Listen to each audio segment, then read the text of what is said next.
Welcome to our exploration of Numbers chapter 16, one of the most terrifying and profound events in ancient history. This is the story of Korah's rebellion, a masterclass on authority, toxic ambition, and the desperate grace required to save a fractured community. Tension is brewing in the wilderness. Korah, a privileged Levite, conspires with Reubenite leaders and 250 prominent assembly members. They unite against Moses, accusing him of elevating himself. Rebellion rarely starts at the bottom.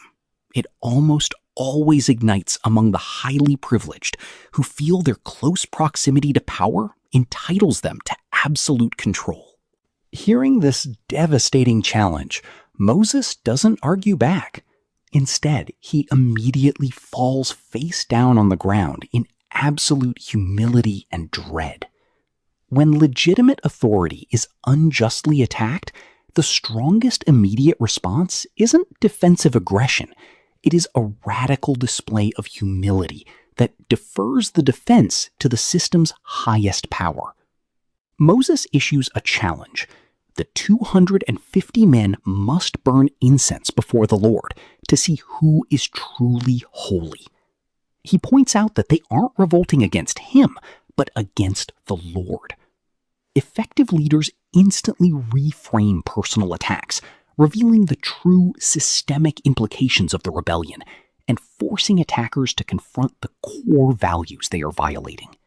Moses summons Dathan and Abiram, but they defiantly refuse.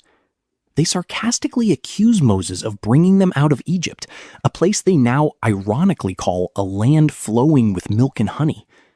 Toxic defiance always rewrites history. It twists past trauma into a romanticized comfort zone simply to justify its current bitter insubordination. The next day, the glorious presence of the Lord appears. God commands Moses to step away from the congregation to destroy them, but Moses intercedes.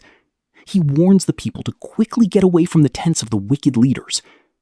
To survive a toxic organizational split, you must clearly and structurally distance yourself from the contagion before the inevitable collapse occurs. Moses declares that if the earth opens and swallows these men, the people will know they have shown contempt.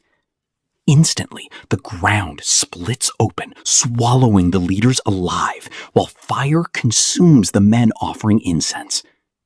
When a leadership structure fundamentally rejects the core truth of its own system, the foundation itself will violently open up and remove the anomaly to restore equilibrium.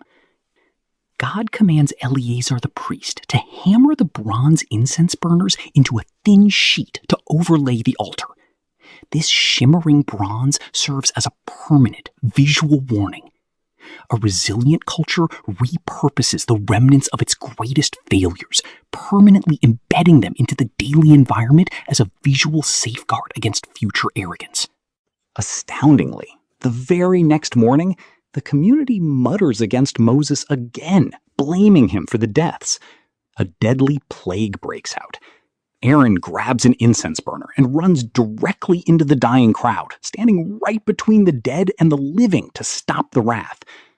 The ultimate mark of legitimate leadership is running directly into the toxic chaos caused by your critics, risking your own safety to protect the very people who just rebelled against you. This chapter leaves us with the terrifying reality of divine justice and the beautiful desperation of an intercessor. This leaves us with two important questions to chew on today. First, when your authority is challenged, do you react with defensive aggression, or do you fall face down in humility? And second, do you possess the kind of leadership that is willing to run into the plague to save the very people who criticize you the most? Take a moment, breathe, and let them sink in.